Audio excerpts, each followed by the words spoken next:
أشرف الأعراب والأعجم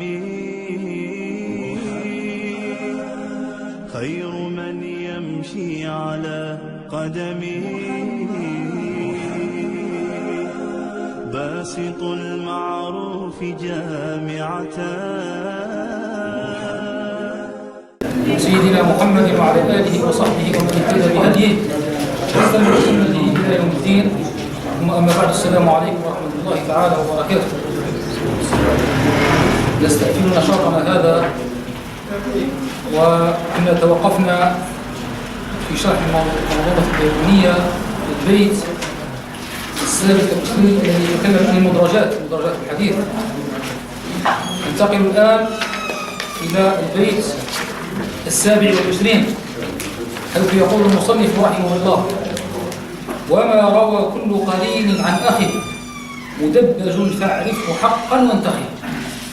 وما روى كل قرين عن أخي مدبج فاعرفه حقا وانتخي. إذن لفظ جديد نستمع إليه هو الحديث المدبج. الحديث المدبج، ويقصد بالحديث المدبج ما روى كل قرين عن صاحبه،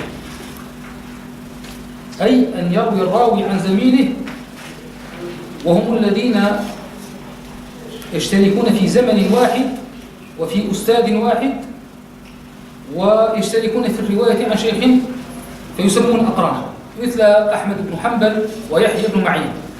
هؤلاء أقران زملاء في السن تقريبا وفي عصر واحد ويشتركون في شيوخ. فحينما يروي يحيى بن معين يقول حدثنا أحمد بن حنبل عن شيخه، ربما هذا الشيخ ما شافوش يحيى بن معين ولا ما راحوش، أو أحمد بن حنبل يقول حدثنا يحيى بن معين عن شيوخ لم يسمع منهم أحمد بن حنبل، هذا يسمى حديث مدبج. حديث مدبج تدبيج، يعني ديباجة. أما إذا رأى قرين عن صاحبه ولم يروي الآخر فيسمى حديث الأقران.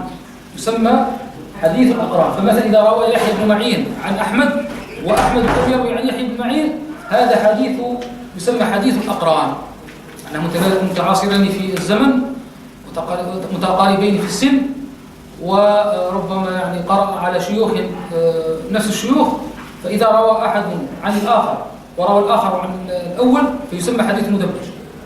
حديث الأقران إذا روى أحدهم عن الآخر ولم يروي الآخر عن الأول، هذا يسمى حديث الأقران.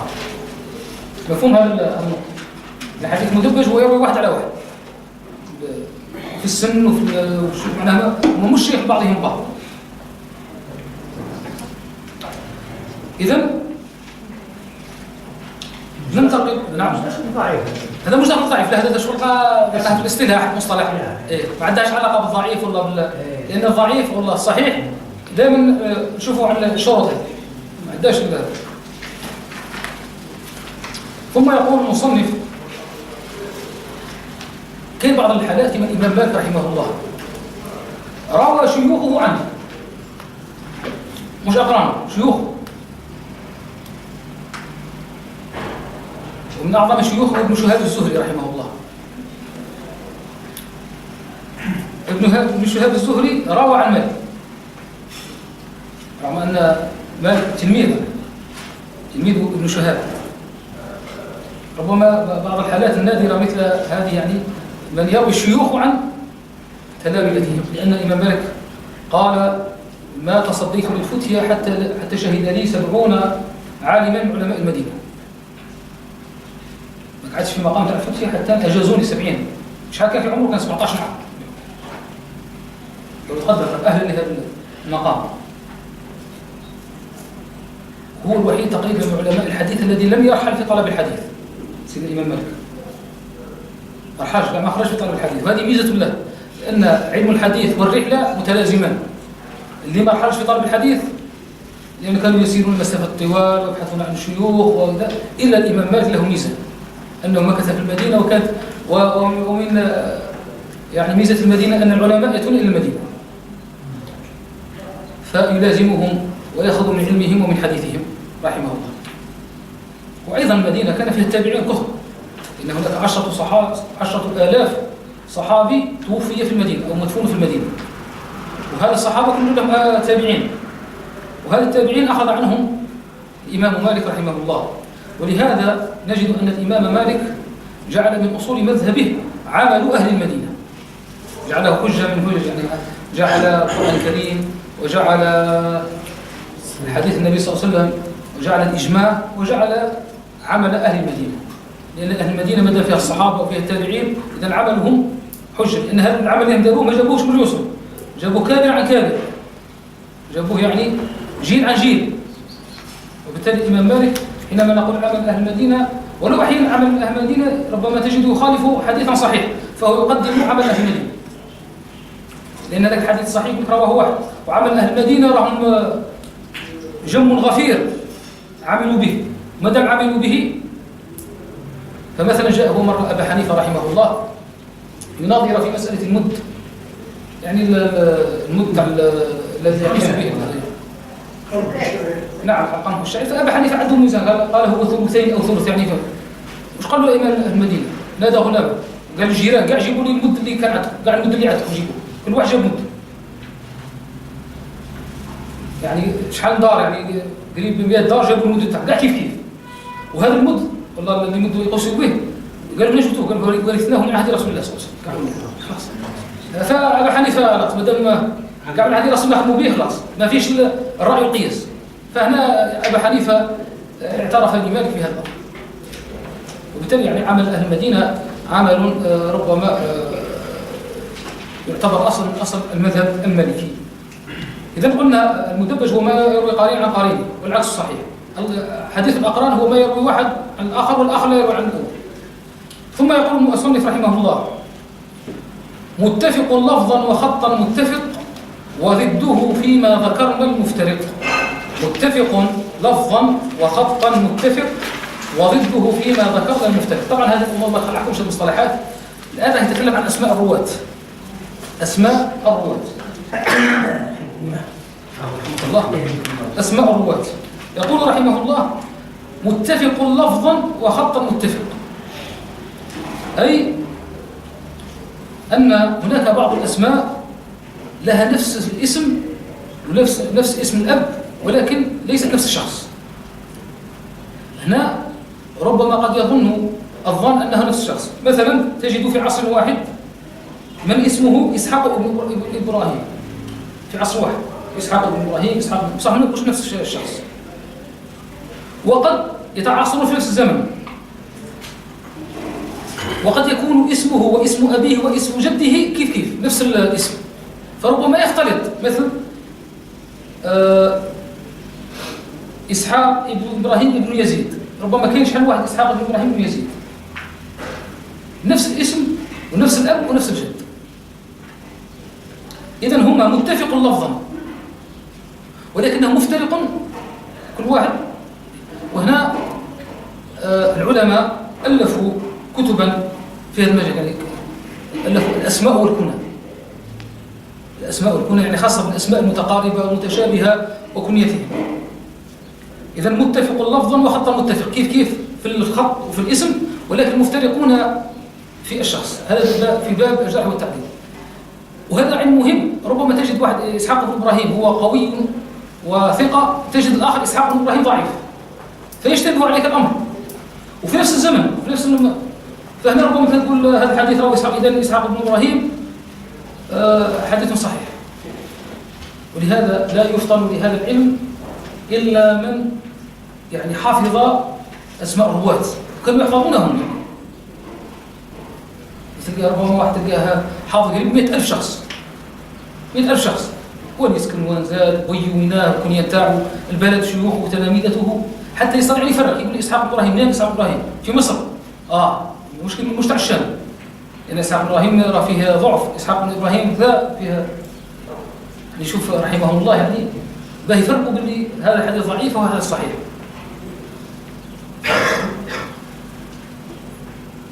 أيضا يقول رحمه الله بعد ذلك مؤتلف متفق الخط فقط وضده مختلف فاخشى الغلط. مؤتلف متفق الخط فقط، وضده مختلف فخشى الغلط. إذن النوع الأول هو المتفق المفترق، متفق في الاسم والأب أو في الاسم، ومفترق في الشخص أو في اسم الجد. أما الآن المختلف المؤتلف المختلف، ما معنى هذا؟ وهو ما اتفقت حروفه وافترقت حركاته. يعني في الأسماء أيضا ما زلنا في أسماء الرواة أسمائهم، فكثيرا ما تتفق الأسماء في الحروف وتختلف في النقط والإعجام، وكثيرا ما يحصل التصحيف والتحريف في الكتابة. مثل أحيانا كما قلنا كانوا لا يكتبون بالنقاط، مثلا محمد بن يسار، محمد بن يسار مثلا محمد بن يسار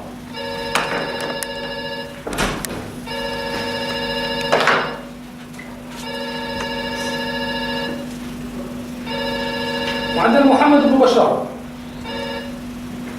محمد بن بشار. إذا ما كاش نقاط، يعني نفس الحركات، وبالتالي حينما يرى الرأي أسماء متفقة أو مختلفة خطا ولكن تختلف في النطق، طبعا هذا يحتاج إلى تدقيق، يحتاج إلى ذكاء، ويحتاج إلى أهل الفن.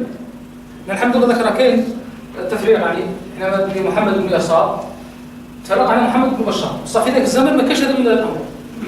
رغم ذلك يعني تقول كيف فرقوا يعني عمل يعني عجيب جدا. أيضا من الأمثلة كذلك محمد أو يسمى نعم عمار، واحد من رواة حديث عمار الذهبي، عمار الذهبي هو الأصل ما اسمهش ذهبي، هو اسمه عمار الدهني،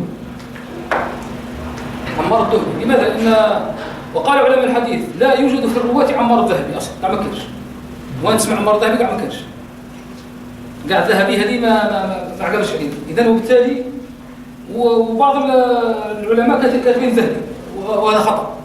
إذن هو أصله اسمه عمار الدهني. لماذا الدهني ذهبي؟ لأن نفسه فيها الذهب، فيها الهاء، فيها النور، وفيها يعني تشبه النور بالذهب. إذن هذه وهذه ألفت فيها كتب، يعني الأسماء والكنى المختلفة المتشابهة إلى غير ذلك. وقد ضبطها الإمام النووي رحمه الله في مقدمة شرح مسلم، فذكر الأسماء التي تتقارب، يعني الأسماء التي تتقارب في النطق وتقارب في الكتابة، وربما جعلها تتشابه فنبه إليها رحمه الله. مثل كلمة الهمداني والهمداني، أيضا كان علماء الرواة اسمه همداني وكان الهمداني إلى غير ذلك. فهذا النوع يسمى المختلف المختلف، المتقارب في الرسم والمختلف في النطق، إما بالشكل وإما بالنقاط. مثل سلام، كان علماء سلام، وكان عالم الرواة اسمه سلام، سلام وسلام. إذن فكذلك علماء الجرح والتعديل ضبطوا مثل هذا الشكل. الشدار مثل سنان وشيبان، ومثل بشار ويسار وما أشبه ذلك. والحمد لله يعني العلماء ألفوا في هذا الجانب. ثم يقول رحمه الله الحديث أو البيت رقم 30: والمنكر الفرد به راو غدا تعديله لا يحمل التفردا. والمنكر الفرد به راو غدا تعديله لا يحمل التفردا. نعاود نرجع الحديث الشاذ. الحديث الصحيح هو ما اتصل إسناده ولم يكن شاذا أو معلولا ويكون صاحبه عدا ضبطا. الحديث الشاذ تعريفه هو ما خالف الثقة من هو أوثق منه. من خالف الثقة إن جاء حديث من عدة طريق فيه رواية وطرق فيها رواية أخرى، فشوفوا هنا الأوثق. إذا قيل الأوثق نقبل رواية أوثق، أما رواية الأقل ثقة وش يسموها؟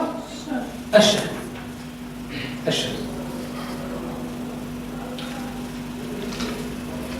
صح. إذا جاء عندي طريق جاني ثقة روى هذا الحديث هذا الصيغة، وعندي ضعيف روى هذا الحديث بهذا الصيغة. إذن هذا الضعيف خالف الثقة، وش يسموه هذا الحديث؟ حديث منكر. حديث منكر. لو كان عندي هنا ثقة وهنا أوثق منه يسموه حديث شاذ. أما الضعيف خالف الثقة ونفسه تقريبا مختلف له، هذا حديث منكر. حديث منكر. أيضا هذا نوع الحديث المنكر أيضا ما يأتي فقط حتى لو يخالف. الضعيف جاء رواية وحده يعني مع أو وحده ضعيف، مش يسموه أيضا حديث منكر ثاني ضعيف. لا حسن مثل وثاني يسموه حسن يرتقي للحسن. إذا جاء عند ضعيف منا طرق تعدد طرق، قد يرتقي ضعيف مع الضعيف مع الضعيف ونفس يرتقي إلى الحسن لغيره. الحسن لغير علاه لأن تعدد طرق الضعيف، ومدام ضعيف هذا ما يعرف هذا وهذا ما يعرف، إذا لا مستحيل تواطؤ الكذب أو تواطؤ وبالتالي قد يكون فيه شبه صحة وبالتالي نطلعوه منه. أما إذا جاء ضعيف وحده فقط رواية وحده وطريق وحده وما كانش اللي طرق أخرى تساعده أو تعضده فسموه حديث منكر. كن جاء ثقة وحده، هذا ثقة وحده هو وحده، وش يسموه؟ صحيح حديث فرد. فرد صحيح فرد. سيكون ضعيف وحده منكر. حديث فرد حديث صحيح واحد نسموه فرد. كما حديث أو نسموه حديث غريب. كما سيدنا عمر بن الخطاب نعم بن زياد هو من الصحابة ثم يجي من التابعين علقمة بن قيس ثم يعني تيمي إلى غير ذلك. إذا هذا حديث منكر مش قال لك؟ والمنكر الفرد به راوي غدا تعديله لا يحمل تفرده، حتى التعديل ما نقدرش نعدلوه لأن الذي رواه لم يعني فيه مشكل في العدالة أو في الضبط. جيد. ثم يقول رحمه الله متروكهما واحد به انفرد وأجمعوا لضعفه فهو كرد. تقريبا هذا من أقسام الفرد أو أقسام المنكر. الحديث المتروك هو من انفرد به واحد وأجمعوا على ضعفه وأجمعوا على ضعفه، وخاصة إذا كان فيه شبهة كذب أو أنه يروي أحاديث يخالف بها الثقات أو أنه سيء الحفظ إلى غير ذلك. ويدخل في هذا الباب رواية المختلط مثل عبد الله بن لهيعة، هذا مختلط، هذا كان ثقة، هو ثقة ولكن وكان يعتمد على كتبه في التحديث، فلما احترقت كتبه وكان يعتمد عليها يعني وقع التخليط في حديثه. فتلامذته الأولون الذين رووا عنه قبل الاختلاط تقبل روايته، اللي رووا عليه قبل الاختلاط وقبل احتراق كتبه هذه صحيحة ومقبولة. الذين جاءوا بعدهم ورووا بعد الاحتراق هنا لا توقف، لأن حديث كان يعتمد على كتبه فلما احترقت أصبح يخلط في الحديث، وبالتالي قد يضيف قد ينقص قد يزيد قد يضطرب إلى غير ذلك. أيضا هذا داخل في الحديث الذي ربما من أقسام الضعيف. ثم يقول الشارح أو الناظم والكذب المختلق المصنوع على النبي فذلك الموضوع. الحديث موضوع. الموضوع هذا الذي يصف صاحبه بالكذب أو يشتهر بالكذب فهو كذاب. لا يأتينا من هذا الرجل لا خلاص يعني أصلا حديثه موضوع في الأرض يعني ما عندوش قيمة.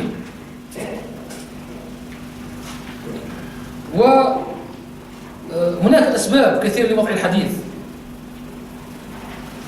وخاصة في زمن كثرت فيه تعصب للمذاهب. فقد كان رجل حنفيا كان متعصبا لأبي حنيفة فاختلط حديثا يقول يكون في يعني حديث يعني ينسبه إلى رسول الله وهو كذب طبعا موضوع حديث موضوع. يقول يكون في أمتي رجل يقال له محمد بن إدريس أضر على أمتي من إبليس، ويكون في أمتي رجل يقال له أبو حنيفة هو سراج أمتي. يبدأ في أبي حنيفة وهذا حتى من قدر طبعا هذا نوع التعصب أو المذاهب السياسية كما الشيعة وأيضا كانوا يضعون أحاديث تخدم مذهبهم. إلا الخوارج كانوا تقريبا هي مستثنات من والإمام البخاري روى في حديث عن الخوارج لا يكذبون، لأن الكذب عندهم كبيرة من الكبائر وصاحبه مخلد في النار. قد عندهم إلا إذا رووا حديث ربما يخدم مذهبهم هذا ما يروش به. أما إن عنده الخوارج يعني الإمام البخاري روى مثل عمار بن حطان، هذا من الخوارج، مما روى عنهم البخاري، لأن الخوارج عندهم الكذب كبيرة من الكبائر.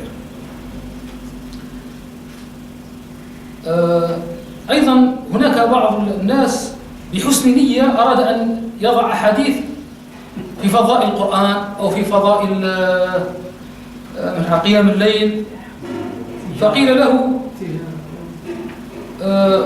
ألا تعلم أن قيل لأحدهم ألم تسمع بقول النبي صلى الله عليه وسلم من كذب علي فليتبوأ مقعده من النار؟ فقال لهم نحن ما كذبنا عليه وإنما كذبنا له. لا، وهذه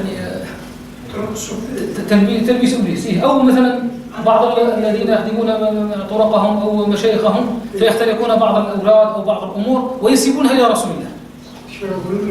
نعم، فهنا أيضا يظن أنه هو نيته زينة، ولكن لا، قضية النية في العلم ما فيهاش، لأن هذا راه دين. هذا ما تقول قال رسول الله راه مش لعب.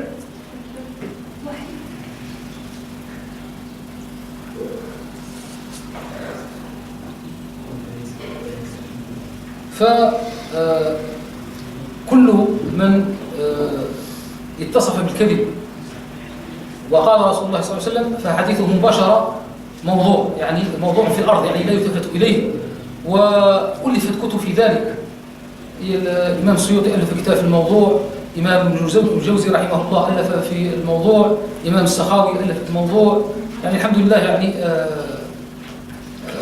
رحمهم الله يعني صنفوا، حتى أن الإمام أحد الأئمة أتى بابنه وبدأ يحفظه الحديث الموضوع، فقيل له حاجة موضوع يحفظ فيه، قالوا إذا حفظ الموضوع فكل ما خالفه صحيح. يعني احفظ الموضوع اللي ما تحفظها راه صحيح. فرحمه الله يعني اعتنوا بهذا العلم. نعم،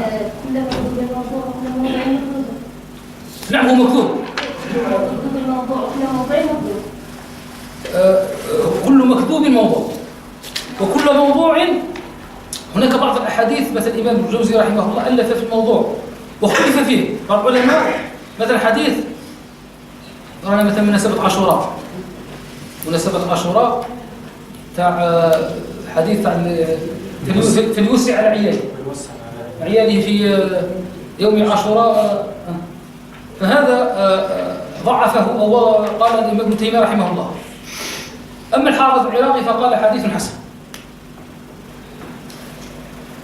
إذن أحيانا ليس كل موضوع مكذوب، لأن ما دام الحافظ العراقي وهو من يعني جهابذة هذا الفن، ما دام حسنه راه إلا وجد فيه معناها بعض الطرق وبعض لأن تعدد الطرق، وهو بالتالي رقاه من مرتبة الضعف إلى مرتبة الحسن، وبالتالي كان الحديث موضوعة مختلف فيه بين الوضع والحسن،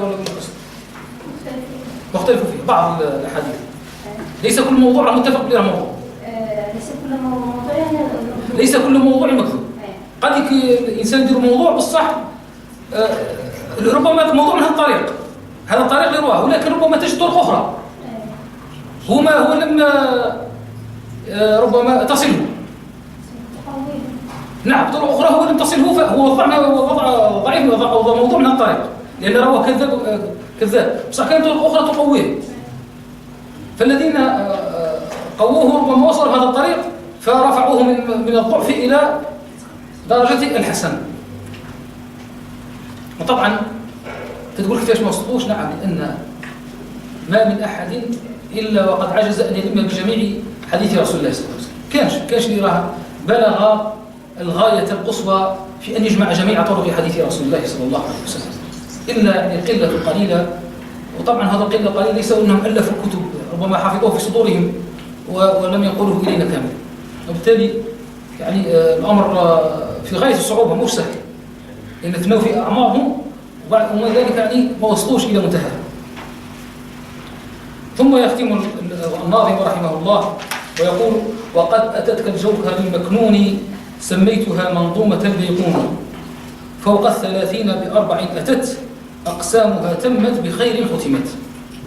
فرحمه الله يعني سمى هذه المنظومة منظومة البيقوني، قيل أنها نسبة إلى بيقون البلد الذي عاش فيه.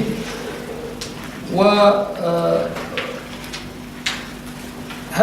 تعتبر مبادئ لعلم الحديث، وكما قلنا أن هناك تصانيف أو منظومات فيها 1000 بيت أو يزيد، صنفها الحافظ العراقي والحافظ السيوطي، يعني توسعوا في أقسام الحديث وشرحوها شرحا وافيا. إذن هذه تتمة المنظومة التي أبيتها 34 بيتا. نسأل الله عز وجل أن يوفقنا لما يحب ويرضى، وأن يرزقنا علما نافعا وقلبا خاشعا ورزقا واسعا. إذن نفتح باب الأسئلة وربما الاستفسار أو الإضافة، لعلنا من خلال السؤال نستطيع أن نجيب أو ربما نكمل ما قد نسيناه في هذه المحاضرة. نعم. تفضل. صحيح البخاري. نعم. هذا حديث غير صحيح. نعم، هذا متفق عليه بين أهل العلم. نقول يعني رواه البخاري وصححه. لا نستطيع. حينما نقول رواه البخاري ولا رواه مسلم نقف خلاص. إلا أن الإمام الدارقطني رحمه الله ألف كتاب استدرك على البخاري بعض الأحاديث، ولكن رد عليه بعض العلماء فبالتالي حينما تقول رواه الترمذي وصححه فلان، معليش، رواه أبو داود وصححه، إما تقول رواه البخاري وصححه فلان، فهم الحق أهل العلم ينكرونها، وتلقى صحيح البخاري خلاص، لأن تلقته كتابي البخاري ومسلم تلقته الأمة بالقبول، فالحمد لله أصبح حجة. وقد قيل أصح كتاب بعد كتاب الله عز وجل هو صحيح. نعم.